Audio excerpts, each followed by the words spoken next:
श्रीमद्वाल्मीकि रामायण अयोध्याकांड अध्याय 65। वंदीजनों का स्तुति पाठ। राजा दशरथ को दिवंगत हुआ जान उनकी रानियों का करुण विलाप। तदनंतर रात बीतने पर दूसरे दिन सवेरे ही वंदीजन महाराज की स्तुति करने के लिए राजमहल में उपस्थित हुए। व्याकरण ज्ञान से संपन्न अथवा उत्तम अलंकारों से विभूषित सूत, उत्तम रूप से वंश परंपरा का श्रवण कराने वाले मागध और संगीत शास्त्र का अनुशीलन करने वाले गायक अपने अपने मार्ग के अनुसार पृथक पृथक यशोगान करते हुए वहां आए। उच्च स्वर से आशीर्वाद देते हुए राजा की स्तुति करने वाले उन सूत, मागध आदि का शब्द राजमहलों के भीतरी भाग में फैलकर गूंजने लगा। वे सूतगण स्तुति कर रहे थे।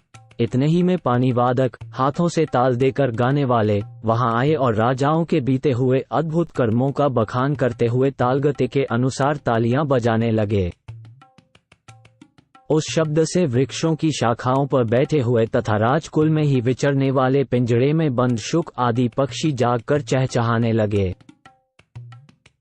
शुक आदि पक्षियों तथा ब्राह्मणों के मुख से निकले हुए पवित्र शब्द, वीणाओं के मधुर नाद तथा गाथाओं के आशीर्वाद युक्त गान से वह सारा भवन गूंज उठा। तदनंतर सदाचारी तथा परिचर्या कुशल सेवक, जिनमें स्त्रियों और खोजों की संख्या अधिक थी, पहले की भांति उस दिन भी राजभवन में उपस्थित हुए। स्नान विधि के ज्ञाता भृत्यजन विधि पूर्वक सोने के घड़ों में चंदन मिश्रित जल लेकर ठीक समय पर आए। पवित्र आचार विचार वाली स्त्रियां, जिनमें कुमारी कन्याओं की संख्या अधिक थी, मंगल के लिए स्पर्श करने योग्य गौ आदि, पीने योग्य गंगाजल आदि तथा अन्य उपकरण, दर्पण, आभूषण और वस्त्र आदि ले आई। प्रातः काल राजाओं के मंगल के लिए जो जो वस्तुएं लाई जाती हैं, उनका नाम आभिहारिक है। वहां लाई गई सारी आभिहारिक सामग्री समस्त शुभ लक्षणों से संपन्न, विधि के अनुरूप, आदर और प्रशंसा के योग्य उत्तम गुण से युक्त तथा शोभायमान थी। सूर्योदय होने तक राजा की सेवा के लिए उत्सुक हुआ सारा परिजन वर्ग वहां आकर खड़ा हो गया। जब उस समय तक राजा बाहर नहीं निकले, तब सबके मन में ये शंका हो गई कि महाराज के न आने का क्या कारण हो सकता है। तदनंतर जो कौशल नरेश दशरथ के समीप रहने वाली स्त्रियां थीं, वे उनकी शैया के पास जाकर अपने स्वामी को जगाने लगी। वे स्त्रियां उनका स्पर्श आदि करने के योग्य थीं, अतः विनीत भाव से युक्तिपूर्वक उन्होंने उनकी शैया का स्पर्श किया। स्पर्श करके भी वे उनमें जीवन का कोई चिन्ह नहीं पा सकी। सोए हुए पुरुष की जैसी स्थिति होती है, उसको भी वे स्त्रियां अच्छी तरह समझती थीं, अतः उन्होंने हृदय एवं हाथ के मूल भाग में चलने वाली नाड़ियों की भी परीक्षा की, किंतु वहां भी कोई चेष्टा नहीं प्रतीत हुई। फिर तो वे कांप उठी। उनके मन में राजा के प्राणों के निकल जाने की आशंका हो गई। वे जल के प्रवाह के सम्मुख पड़े हुए तिनकों के अग्रभाग की भांति कांपती हुई प्रतीत होने लगी। संशय में पड़ी हुई उन स्त्रियों को राजा की ओर देखकर उनकी मृत्यु के विषय में जो शंका हुई थी, उसका उस समय उन्हें पूरा निश्चय हो गया। पुत्र शोक से आक्रांत हुई कौसल्या और सुमित्रा उस समय मरी हुई के समान सो गई थी और उस समय तक उनकी नींद नहीं खुल पाई थी। सोई हुई कौसल्या श्रीहीन हो गई थी। उनके शरीर का रंग बदल गया था। वे शोक से पराजित एवं पीड़ित हो अंधकार से आच्छादित हुई तारिका के समान शोभा नहीं पा रही थी।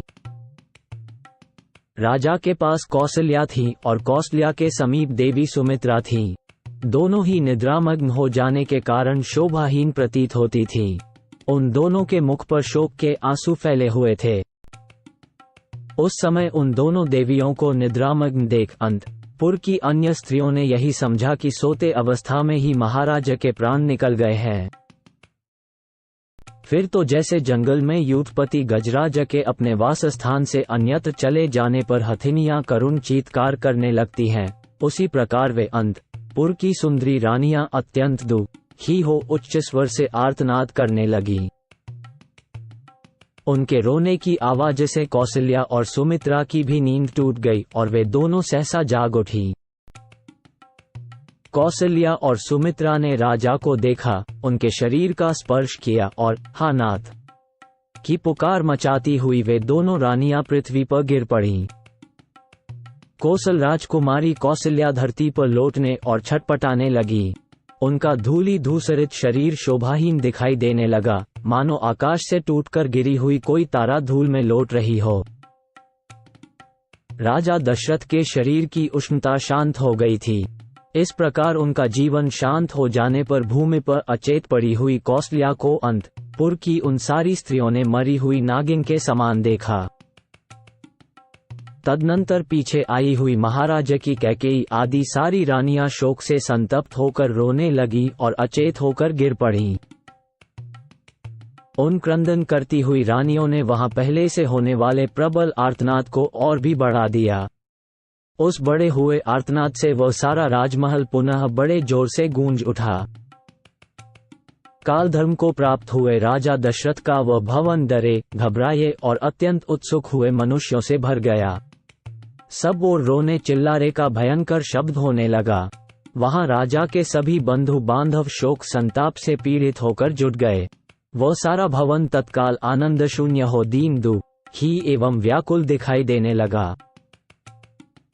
उन यशस्वी भूपाल शिरोमणिक दिवंगत हुआ जान उनकी सारी पत्नियां उन्हें चारों ओर से घेर कर अत्यंत दुखी हो जोर जोर से रोने लगी और उनकी दोनों बाहें पकड़कर अनाथ की भांति करुण विलाप करने लगी।